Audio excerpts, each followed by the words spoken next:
Hey, welcome to the process. You have landed at the right spot to try to get a little help winning your fantasy football league.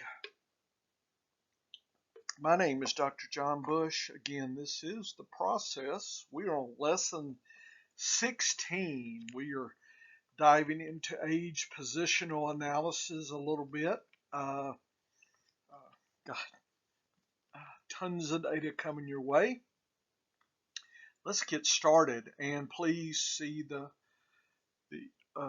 first three parts to this journey here. Quarterback. Wow, look at this data or what? We got year sector from 2017, 2020, the sector subsection, and at the end of the year, you just rank every player from 1 to whatever, in this case, 84th. And you divide by sixes and you end up with a sector. I just arbitrarily picked sixes. Position. And we've got some age situation here. Age sectors, young quarterbacks, 21 to 23, 24 to 26, 27 to 30, and the old dogs, 31. I have the average fantasy points for the entitle the 4 years here. And I ranked the point averages from 100% down, so you can follow kind of the loss as you go by segments here. Average of fantasy points per game produced by these quarterbacks in sector 1 to 6, and the points lost as you go down the sectors here. Okay. So some takeaways for me personally is that the trends in the other parts, parts 1 to the 3, we have identified the young quarterbacks as coming on, and we see kind of a lesser role for some of the other older quarterbacks, but still quarterbacks produce a lot, and the weakest sector seems to be right here. I think you're getting some quarterbacks 27 to 30 kind of transitioning out of the league, and at the same time you're getting some old old old dogs that are going to make it for quite some time, and they're moving through this sector. So you're kind of having some data losses there. The top 6 quarterbacks, the next 6, 7 to 12th. Again, the young and the old dogs are doing quite well there. Okay. And let's see, about the 13th to 18th, looks like you're now starting to see the older quarterbacks producing, but obviously not as much, right? So the hot dogs are giving you the show, and that's what I'm seeing is a lot of people drafting these quarterbacks early, and there's a big debate. Do you do late quarterback drafting? Do you do streaming? Or do you take a solid quarterback, young quarterback, and the ones that are destined to do well here? Certainly in Dynasty, you're looking for youth, and but for redraft, it's going to cost you some points, and I've got that data here. And so if we look across the average here as we go down the sectors here, by the 19th to 24th quarterback, we have lost 35% of the top 6. So if you wait too late, you're going to have to make up those points. And so what points are we talking about? We're talking about, on average, 6 points or so per game. And what's interesting is the 13th through 18th, you also see the same kind of loss. So it looks to me like if you're going to wait past the 12th, there's probably no reason to jump on the 13th unless you think it's mispriced, because on average you're losing the same amount in the next uh, 12 quarterbacks here. So that's kind of driven the late quarterback drafting, is knowing that you're only losing 6 points per game on average. And I guess if you get couple those older dogs and you're good at streaming, you might make up some of those point losses. But you're going to lose on average 6 points per week. And so if when you're facing your opponents that have the topper quarterback, you're going to have to make up on average 6 points in your team to beat those guys. So you've got to have a nice running back or tight end or wide receivers that are overproducing theirs, right? So people say they don't look at the matchup between their partners, but to me, it's good to at least have a feeling for what on average you're down. So at the end of your drafts, you can come back to some of this data and kind of figure out on average what are you losing, and then figure your opponent, kind of what are they predicted to lose, and kind of just see where you go there. Certainly would drive more risk in your lineups and high ceiling kind of plays that maybe are higher in uncertainty to try to make up those 6 points. So, uh, and notice 25th to 30th, you're only losing 8 points. So it really craters out here to me after the 12th quarterback. So I don't know if I am in a great hurry to grab the top six, when I might grab a 7th to 12th. So to me, when I think of later quarterback drafting, I'm probably thinking more in the 7 to 12, and take the 3 point hit versus waiting too late. So just right now, again, I hadn't looked at any ADPs, or I'm just kind of looking at the data and making some thoughts about it, trying to get some reference class forecasting that allows us to proceed on. Here's just the graphs of that. We got the bar graphs going down from top to bottom here. And of course, quarterbacks really play out, and you see the points lost, and you see kind of almost a plateau right here. And then then it kind of loses its way. So for you to think you're going to find some deep quarterback, that's going to be probably unlikely. More likely there'll be an injury, and some of these players that produce will actually be because of an injury or some type of dramatic situation that's kind of occurred. So it's just good to kind of see this actual data so you can consider, your draft strategy beforehand, right?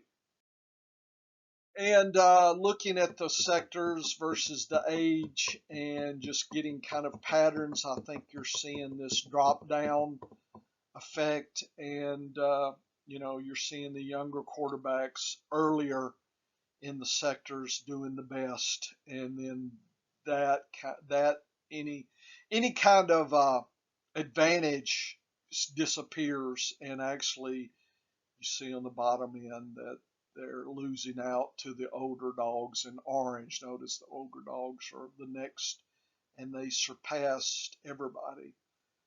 So I guess if I'm going to look for a deep quarterback, I'm looking for an established older dog. I wouldn't gamble on kind of a mid-road quarterback. I'd either take a hot dog or try to get an older established player. Running backs, what are we having? Here's the same table, looking at the sectors all the way down to 157 plus running backs. A lot of data here for you to look at, and what's interesting, uh, very few old running backs are in the top 30s. Okay, that's take home one. Okay, so if you're drafting a 31-year-old running back here, pretty risky. Uh, they're not going to come into play till 30th or so, 19th, 20th, something. The young players in the top sectors are dominating here. The old ones not so. So you're again finding the youth in the last 4 years has been the way to go here. Notice that kind of goes away. So you either get the star and or then go to more of the established players in the next sector, 7 through 12. In other words, I don't think you'll see a youthful running back that somehow is going to surprise people. I think they pretty much show their cards early on if they're given any kind of opportunity here. Point wise, you're losing almost 5 points. I mean, you could, 73% of the show is lost after the first six running backs. And it's, I mean, if we broke it top three versus 4, 5, and 6, you're probably already lost 15 to 20%. So you're losing points. But notice after like the 13th on down, you're really not losing a lot. And I think some of that is the driving force for the later quarterback, because some of those uh, running backs probably didn't get an opportunity and then did get an opportunity and produce, but they didn't have a full season, to produce and get going again. Didn't have the opportunity. So if you're missing the top six running backs, and you're getting 7th through 12th. Again, this is at the end of the season, right? This is not the ADP. We'll talk about the ADP, but let me tell you, there's failure rates even in the top group. Nothing, I think last year in my text, I was looking the other day and I think I predicted 2 of the top 6 would be failures. And, uh, you know, Christian McCaffrey and Elliott were those top 2 that were drafted high that did not produce. So, there's a difference between end of the season, who's left, and you rank them versus the beginning, the preseason. So I have a lot of information on that as well.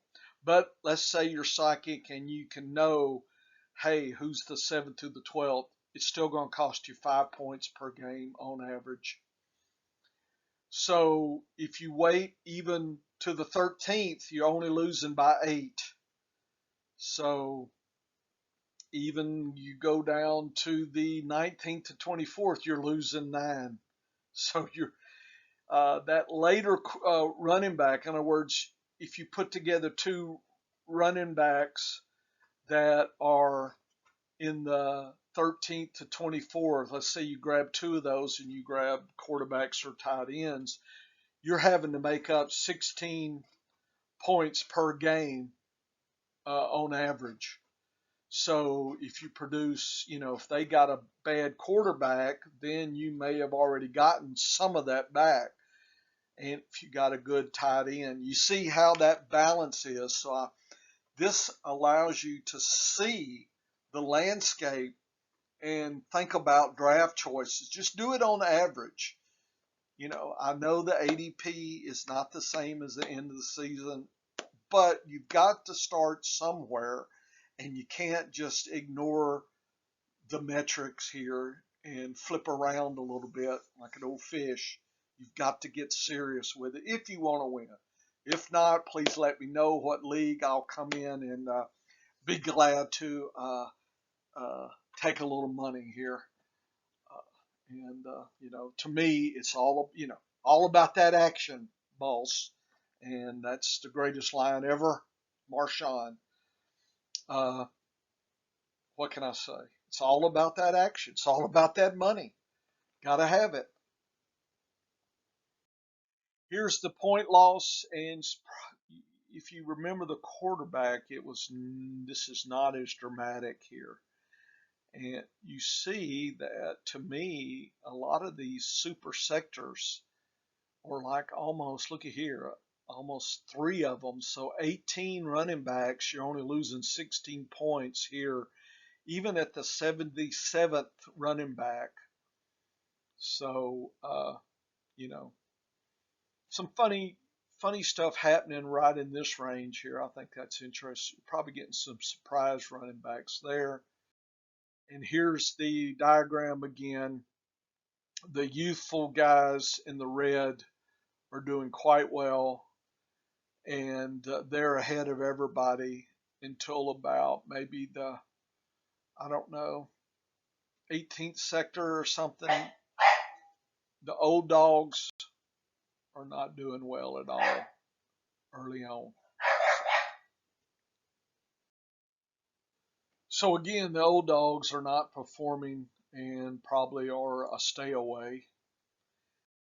Tight ends, what do we got here? I think this is the same concept. And to me, you can look at the data, but the older tight ends are producing. So it's complete flip from the running backs and the quarterbacks to a certain extent. Uh, the 12th to 7th through 12th, you're seeing about an equal. But as you can see, the older tight ends are just, producing well. And the tight ends that are probably moving up to be the boss tight ends, 24 to 26. So looks to me about 27 is that optimal time for a tight end to come into their own. So take a look at that. If I get a chance, I'll come back, but I think you can go look up the ages as well. Point wise, if you wait on the tight ends, it's going to cost you 4.5 to 5 to grab probably one of the top 12 tight ends. It's going to cost you 4.5 if you're going on the back end. Even waiting to the 18th, you know, I think you either draft early or you wait and wait and wait all day sucker. Because I think you could probably stream tight ends if you're not going to take the sure thing. Okay. So again, just realize that if you drafted an early tight end and your opponent doesn't have a top running back, they got one of the worst ones, they're at a 6 point loss. You're, there, if you grab the lower running back and 6 point loss, you can make it up here if you get a top tight end. So that can be a trade-off there. So think about what these points loss say. To me, that's why I put this. I know there's a lot here for you to speculate on, and feel free, but I'm kind of cutting through the data here. And again, uh, I would hate to grab my first tight end too late. I would like to stay in this range here if I'm not taking one of the top two or three tight ends. If I wasn't, then I think I would wait to deeper in the tight ends, or maybe grab two of the deeper tight ends and just stream them for touchdown dependence. You hope you grab a good game.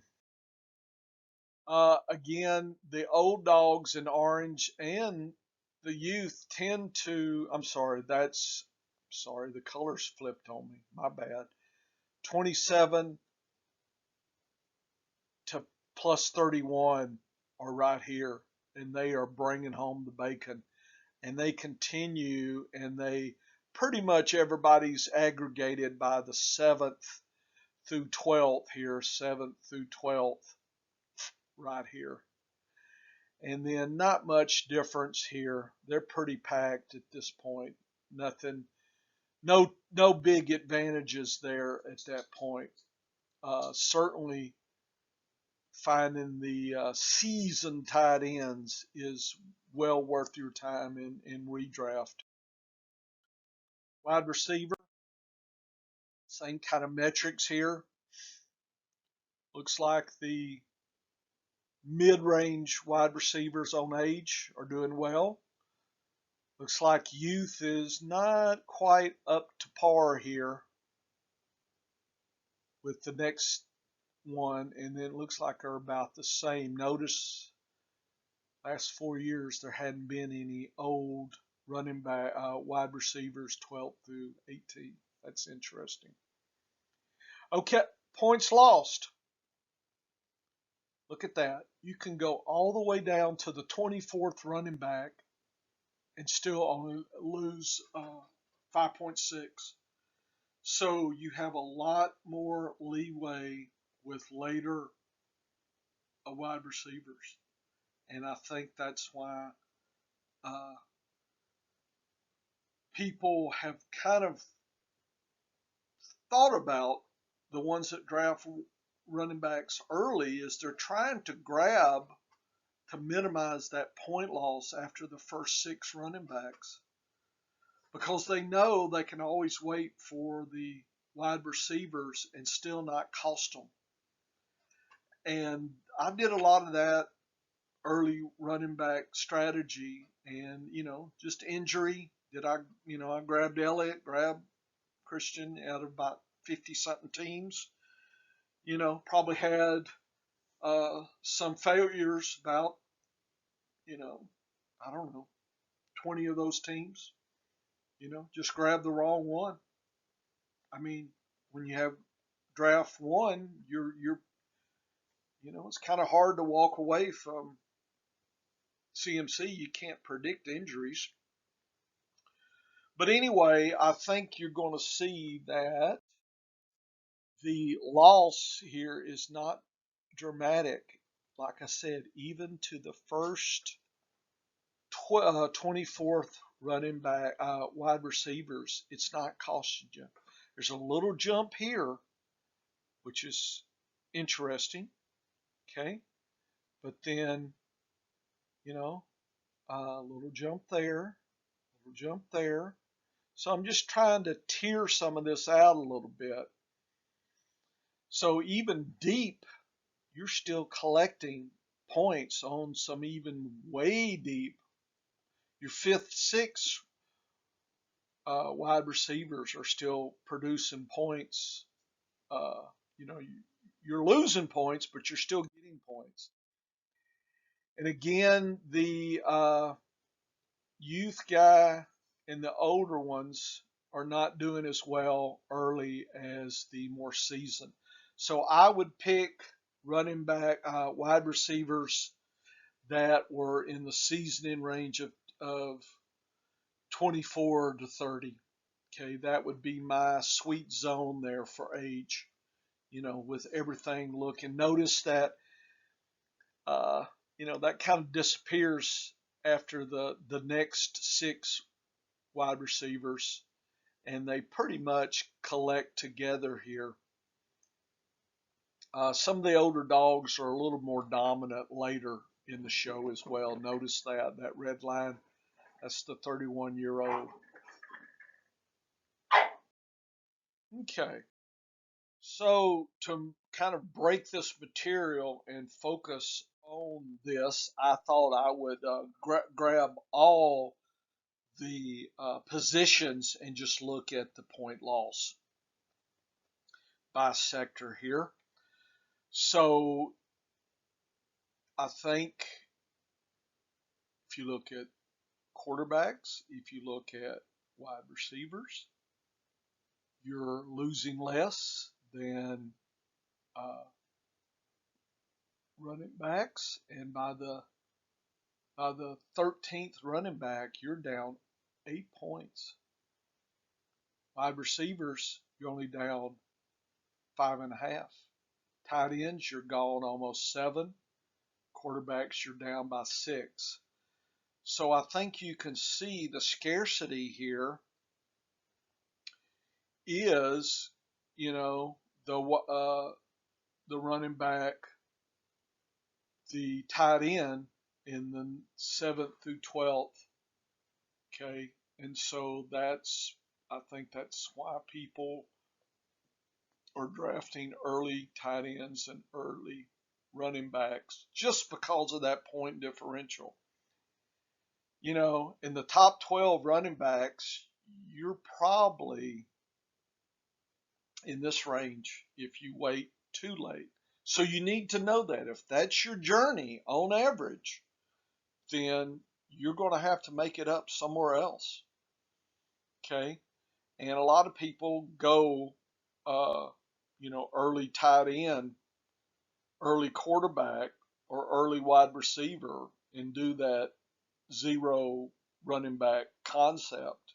Try to get the first four picks, a wide receiver, a tight end, and a quarterback, and maybe another wide receiver or something. And then about the fifth round, you're trying to grab some of those because you're down 8 to 10 points here in your zero. So you've got to be good enough to make those deficits up. And you might be. If you've got the records and it's put money in your pocket, then go for it. I'm just looking at reference class forecasting where I'm just getting average picks. I need to know before I make decisions, kind of the landscape. And you don't hear about that. People just flap their chops. It's like, how do they know that? I don't know. They probably don't know. Somebody told them. Okay. You sit there and you stare at this data and you think about it and you plot and you go to sleep and you wake up and you think about the data. It's 24/7 for me, and I just rotate things I think about all the time. Of course, I don't, old enough. Partying days are over. Been happily married for 30 something years. So, hey, been there, done that in my youth.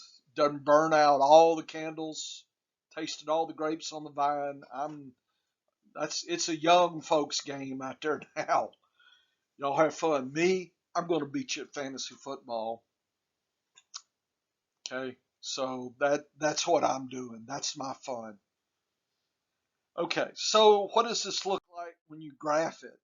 Okay, it's really clear by the orange line. That's the quarterback that it gets really the world drops off at about the 37th quarterback. I wouldn't even dream of not grabbing a quarterback in the top probably 7 to 12 range if I'm trying to do something else. But I mean, you could get away with some streaming in the 13th to 24th. The green line is the one that's going to cost you earliest, and that is the running back. Care what people say, you've got to make those point loss. So the higher the numbers, the more points you're losing per game on average. Okay, on average. So you've got to make that up. Look at our friend, the wide receivers. I mean, are they so much better later? So on average, if you're deep, deep, deep into the draft, the wide receivers are going to have more value and less loss per game. Yeah, but what about the sleeper running backs that we missed? I don't know how many there are. Not many out there as I look at the ADP data, and we'll talk about that. But if you're good at that, you can find the secret player, go for it. People start thinking, but then how did you do last year? I don't remember. I don't know what I did last year. I'm this year. Okay.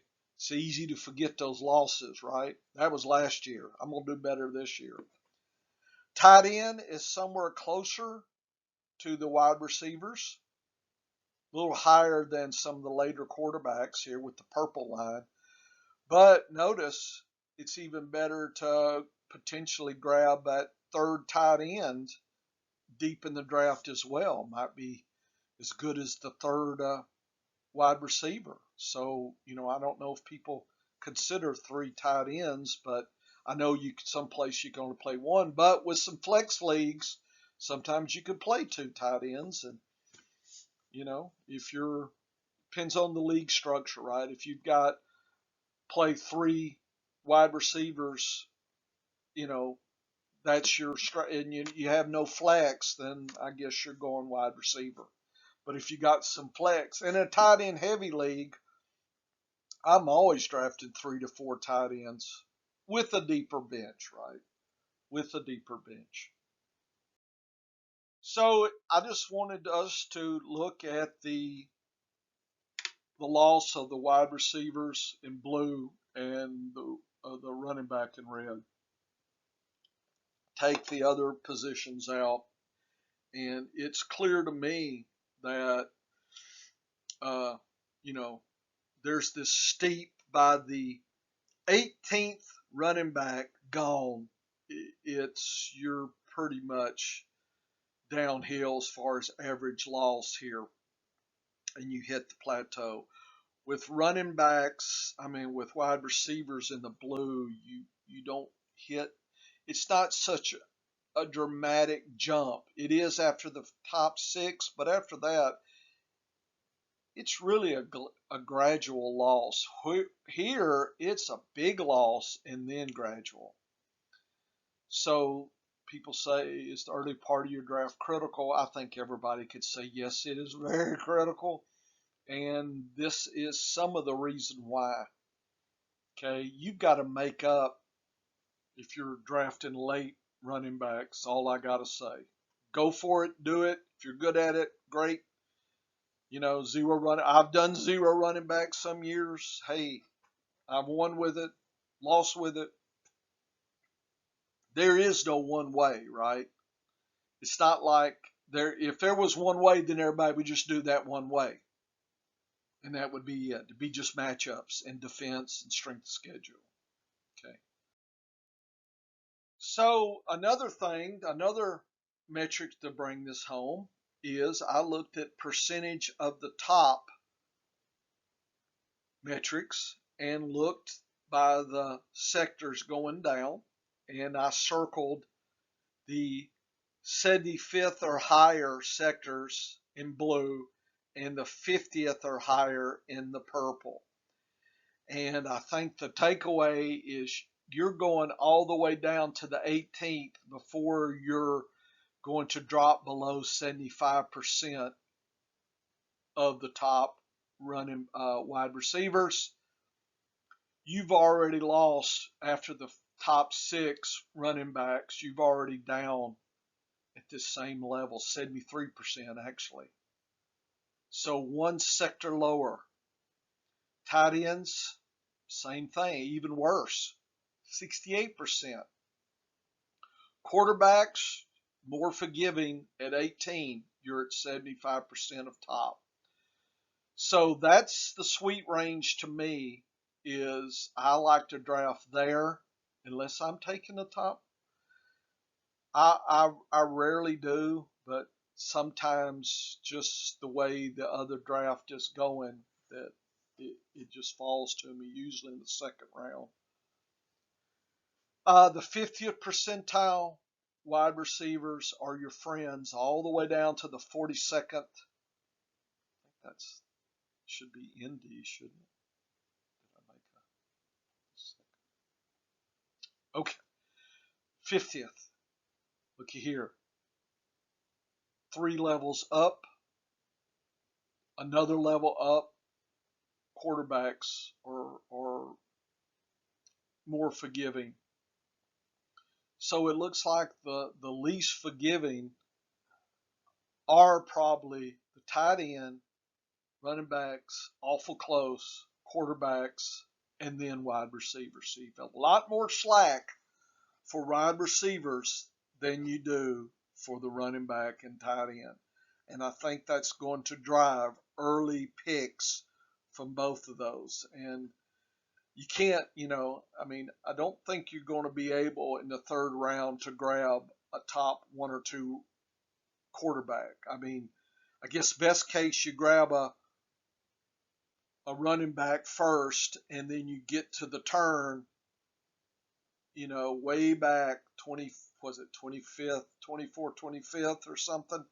You could grab maybe a third quarter tight end or a third quarterback. Maybe you might be able to sweep that and then come back. You have to wait, and now you're getting into this range, but that may not be so bad. Check that out. I think that's interesting. I think I graphed this. Yeah. And it shows the take home here of the different uh, percentage of top, which is kind of the inverse of the points law. Here's our uh, run wide receivers here. Shh, I'm gonna beat the dogs. Here's our running backs here. Here's our, what is this? This is, God, what is that? Tight ends, yeah. And then here's the quarterback in green, right? Is it green? Yeah. Okay. So there you go. So steeper drop. Look at that with the tight end and running back. Really big time difference here. Look at that between those two, quarterback and wide receiver versus running back and tight end. Big difference. Okay, so you just need to know this and make plans accordingly. Like I said, there's no secret plan. It's just you need to be aware of the averages. The reference class forecasting allows you to do that and think of your strategy. And when you do mock drafts, look at kind of the flow. I think ADP is going to kind of tell you, and you can use that to make predictions based on your draft. On average, what should be there. And I think you could craft your plan. I understand some people, I'll just take the best player. I think that can get you in trouble if you ignore the averages. That's my opinion. I wouldn't. I think I take the best player later.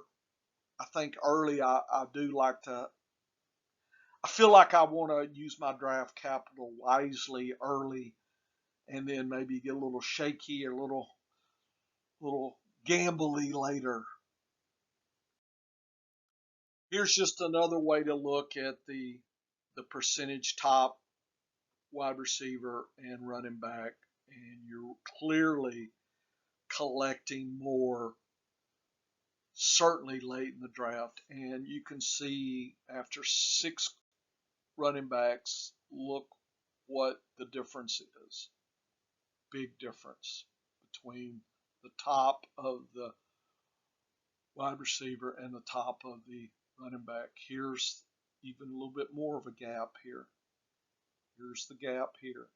So if you look at the gap, it is clear uh,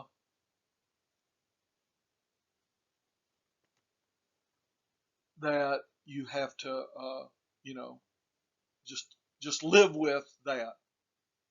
Just live with that. Okay, I think is that all I want to say? I think that, yeah. So that's all I want to say about this. Welcome to the process. I hope you had fun. Uh, I'm sitting there thinking draft strategies here. I look at this data and I think and think and think. Okay, come back. Hope we're having extra fun for you. This is not something easy. They're not secrets just flying off. It's a slog. You got to go through the data, or I wouldn't listen to any of these myself. I'd just get that 1-page draft sheet, couple beers, and have fun. If you want to win money, then you got to chop that wood first. Quit worried about building the fire until you learn to chop the wood. That's what the process is all about. That's what I'm trying to do. I hope I help you. Let me know. If not, quit watching. Okay? There's no money in this, right? The only money I make is what I'm earned in my winning my leagues. Okay, take care. Come back. More lessons coming from the old professor.